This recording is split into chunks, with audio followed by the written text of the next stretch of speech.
नमस्कार दोस्तों, स्वागत है आपका ट्रेड इंडेक्स डेली के इस प्लेटफॉर्म पर। चलिए देखते हैं कि 13 तारीख को निफ्टी की चाल कैसे रहेगी और शुक्रवार को निफ्टी की चाल कैसे थी। शुक्रवार के दिन निफ्टी 95 अंकों की गिरावट के साथ और बैंक निफ्टी लगभग 770 अंकों की गिरावट के साथ बंद हुआ। मतलब वीकनेस अभी भी ज़बरदस्त जारी है। एडवांस टू डिक्लाइन रेशो देखेंगे तो 551 एडवांसेस और 2287 यानी लगभग 1:4 का एडवांस टू डिक्लाइन रेशो था। उस दिन सारे के सारे सेक्टर सिर्फ आईटी छोड़ के रेड में थे। टीसीएस के रिजल्ट्स आए थे और इसलिए टीसीएस के अच्छे रिजल्ट्स के कारण आप देखिए टॉप 5 जो गेनर्स है उसमें TCS, Tech Mahindra, HCL Tech, Infy और विप्रो यही हैं। बाकी सारे के सारे सेक्टर्स रेड में थे। श्रीराम फाइनेंस, इंडसइंड बैंक, और ये गिरावट का मैग्नीट्यूड देखिए 5%, 4.29%, 4%, 4%, 4%। तो यानी अच्छी खासी बिकवाली across all sectors except IT हुई। अगर ये आईटी भी उस दिन नहीं चलता तो ये 95 का फिगर 95 नहीं होके लगभग 195 और न जाने कहाँ कहाँ पहुँच गया होता। अब उन्होंने किसने कितनी बिकवाली की, चलिए देखते हैं। तो एफआईआई ने 10 तारीख को 2255 करोड़ के आसपास की बिकवाली की और डीआईआईज ने 1.5 गुना ज़्यादा लगभग 3962 करोड़ यानी लगभग 4000 करोड़ के आसपास की खरीदारी की। लेकिन फिर भी आप देखिए कि एफआईआईज की जो इंडेक्स हेवी थी बिकवाली, उसके कारण मार्केट 95 पॉइंट्स नीचे बंद हुआ। लगभग 1400 करोड़ की बिकवाली यानी प्रोज और क्लाइंट्स ने की। 1400 नहीं, 1700 के आसपास की बिकवाली है ना। एफएनओ सेगमेंट में देखेंगे तो एफआईआईज ने इंडेक्स में 1000 करोड़ के आसपास की बिकवाली की और 3326 के आसपास परचेज और 4346 के सेल्स है, लगभग 1000 करोड़ के आसपास की बिकवाली की। यानी जो इन्होंने खरीदा था उससे लगभग 33% ज़्यादा बिकवाली की एफआईआईज ने। तो वो कंटिन्यूस बेच रहे हैं। स्टॉक फ्यूचर्स भी देखिए, लेकिन अच्छी खासी खरीदारी, 3868 करोड़ के आसपास की खरीदारी। यहाँ भी देखेंगे तो 28,503 करोड़ के आसपास की खरीदारी और 24,635 करोड़ के आसपास की बिकवाली।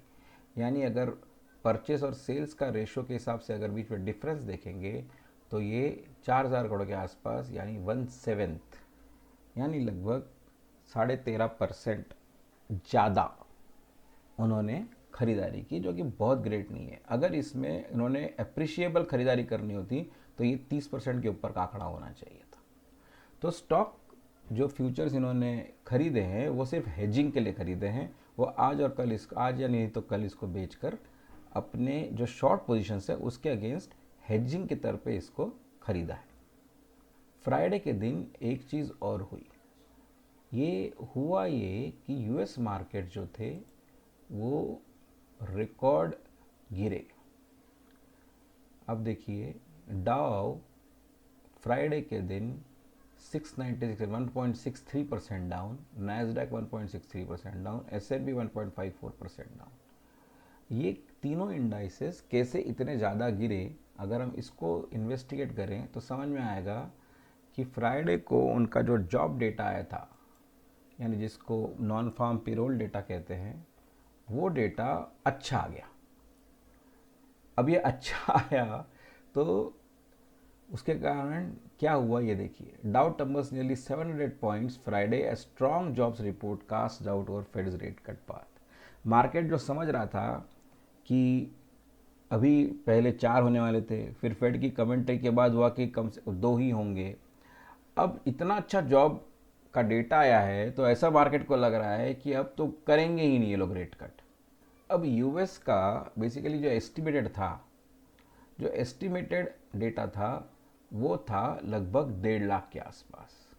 यूएस पेरोल्स ग्रू बाय 256, जो एस्टिमेटेड था वो था 155 के आसपास, 1,55,000 जॉब्स, लेकिन ये 256 हुआ। Expected see an increase of 155, ठीक है ना। अब वो 155 से बढ़कर 256 हुआ तो उसके कारण क्या हुआ कि the yield on 10 year treasury note ये सबसे ज़्यादा बढ़ गई और ये भले इकोनॉमी के लिए अच्छी न्यूज़ होगी लेकिन मार्केट्स के लिए अच्छी न्यूज़ नहीं थी, इसलिए डाउ, नैस्डैक, S&P सब गिरे। अब इसका असर हमारे मार्केट पे क्या होगा?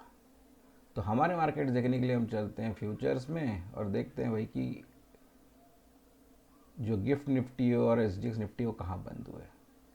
तो ये बंद हुए 23,337 पे बंद हुए, यानी लगभग 180 पॉइंट डाउन, 170 पॉइंट डाउन। तो आप ये समझ लीजिए कि हमारे मार्केट मंडे के दिन गिफ्ट निफ्टी से अगर सिग्नल लेते हैं, वहाँ से अगर इंडिकेशन लेते हैं, लगभग 170-180 पॉइंट गिरने की संभावना है। यानी जो मार्केट हमारा अभी 23,431 पर बंद हुआ था, वो लगभग यहाँ से 170 यानी 23,250 के आसपास खुलने के संकेत अभी यहाँ पर दिख रहे हैं। अब 23,250 पे अगर खुलता है तो मार्केट कहाँ जाएगा? चलिए देखते हैं चार्ट पे, लेकिन चार्ट पे जाने से पहले एक बार ऑप्शन चेन चेक कर लेते हैं कि ऑप्शन चेन में क्या दिख रहा है। हालांकि उसका कोई मतलब इसलिए नहीं है क्योंकि इतना ज़बरदस्त गिरावट के कारण जो संकेत आया है वो पूरे ऑप्शन चेन के समीकरण बिगड़ा देगा। यहाँ एक चीज़ लेकिन देखने वाले की है कि ये देखिए, ये मैं ऑप्शन चेन चेक कर रहा हूँ 16 जनवरी की एक्सपायरी की, और 23,431 से नीचे 170 या 180 यानी 223, 250, 260 के आसपास ओपनिंग होने की संभावना है। ऑप्शन चेन में ये देखिए, कॉल साइड में देखिए कहीं अनवाइंडिंग नहीं है, मतलब इन द मनी में भी नहीं है, आउट ऑफ द मनी में अनवाइंडिंग नहीं है। मतलब कॉल राइटर जो हैं वो फुल कॉन्फिडेंट है कि मार्केट नीचे जाएगा। जो आउट ऑफ द मनी जिन्होंने कॉल ऐड किए हैं, मतलब जो कम रिस्क टेकर्स हैं, उन्होंने देखिए जैसे जैसे बढ़ते जा रहे हैं स्ट्राइक्स, वैसे वैसे आगे ऐड करते गए हैं। सबसे ज़्यादा 23,800 पर यहाँ पर कॉल राइटिंग हुई है, और सबसे ज़्यादा ओपन इंटरेस्ट दिख रहा है वो भी यहीं दिख रहा है 86,617 कॉन्ट्रैक्ट्स का। जो ज़्यादा रिस्क टेकर्स हैं उन्होंने इन द मनी भी कॉल राइटिंग की है, देखिए कल। और ये जो लोग हैं जिन्होंने 450 से लेकर 300, 250 वगैरह किया है, इन्हें अच्छे खासे गेंस मिलेंगे मंडे को, and they will walk out with handsome gains. I mean, अब जिस हिसाब से लग रहा है, इस हिसाब से 86,000 और 40-41 यानी जो 23,800 का जो अच्छा खासा रेजिस्टेंस दिख रहा था, अब वो शिफ्ट होकर 23,500 पे आ ही जाएगा। क्योंकि आप ये देखिए कि 86 के बाद 57,000 सबसे ज़्यादा ओपन इंटरेस्ट जो है वो 23,500 पर ही है, और जो कॉल राइटिंग भी हुई है वो भी सेकेंड हाईएस्ट 35,000 की 23,500 पर ही हुई है। तो ये पूरा का पूरा जो ओपन इंटरेस्ट है अब धीरे से यहाँ से अनवाइंड होके 23,500 पे शिफ्ट होगा, और 23,500 अब अच्छा खासा रेजिस्टेंस बन के सामने उभरेगा।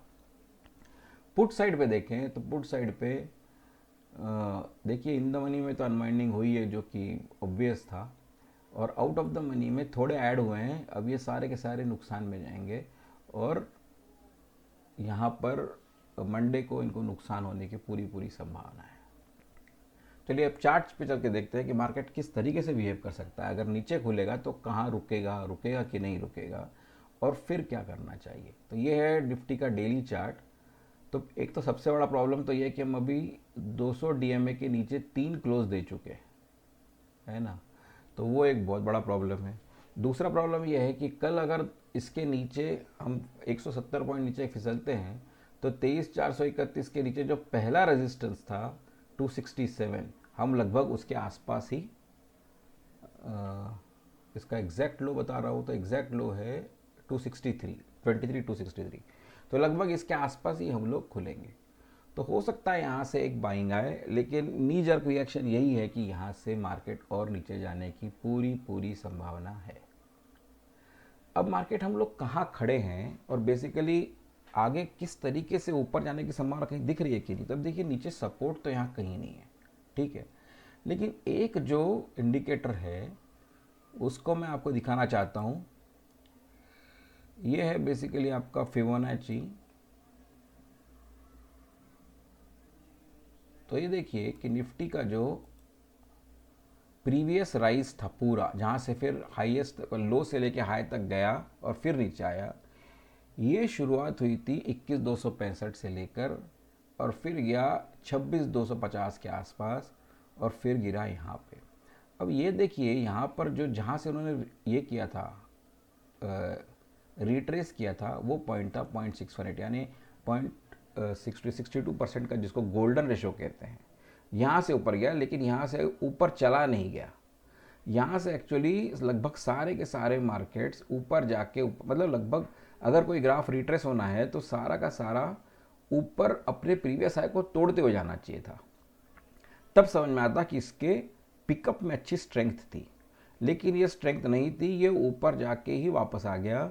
और अब ये चूंकि इसके नीचे अगर जाएगा तो गोल्डन रेशो अगर तोड़ देता है तो इसका मतलब है हमारे मार्केट का अप ट्रेंड जो था वो टूट कर अब कंप्लीटली डाउन ट्रेंड में बदल गया है। कल को अगर ये क्लोज इस जो प्रीवियस रेशो है उसके नीचे देता है तो ये बड़ा बेकार सिग्नल होगा, अच्छा सिग्नल नहीं होगा। और नीचे 62 आप देखिए 23,176, यानी 23,176 के आसपास ये थोड़ा सा रुकेगा ज़रूर यहाँ पर 23,200 और 23,100 के बीच में। और फिर अगर यहाँ से इसने अगर कुछ यहाँ से टर्न होकर ऊपर गया तो फिर अगला देखना, ये अगला जो इसका मुकाम है वो ये देखना पड़ेगा कि वो कहाँ रुक सकता है। तो इसके लिए हम थोड़ा फाइन देखते हैं कि 1 घंटे के इसमें तो यहाँ दिख रहा है एक एरिया, सेलिंग एरिया, और एक 15 मिनट पे देखते हैं तो यहाँ एक सेलिंग एरिया है बेसिकली। तो ये सेलिंग एरिया 23,500 टू वही है, मतलब 23,600 के बीच में। तो पहला तो रेजिस्टेंस वही है जो कि ऑप्शन चेन भी दिखा रही थी 23,500 के आसपास। तो यहाँ पर आके फिर अटकेगा अगर यहाँ से 23,200 के ऊपर जाके वहाँ 23,200 से अगर टर्न अराउंड होकर ऊपर जाता है तो बेसिकली कल के लिए प्रॉब्लम हमारा ये है कि कल मार्केट जब खुलेगा तब लगभग 150-200 पॉइंट नीचे आएगा, तो वहाँ पे बाय ना करें क्योंकि और नीचे जाने की संभावना है। और ये ऊपर अगर जाएगा तो यहाँ अटकेगा, इसलिए 23,500 पे हम शॉर्ट कर सकते हैं।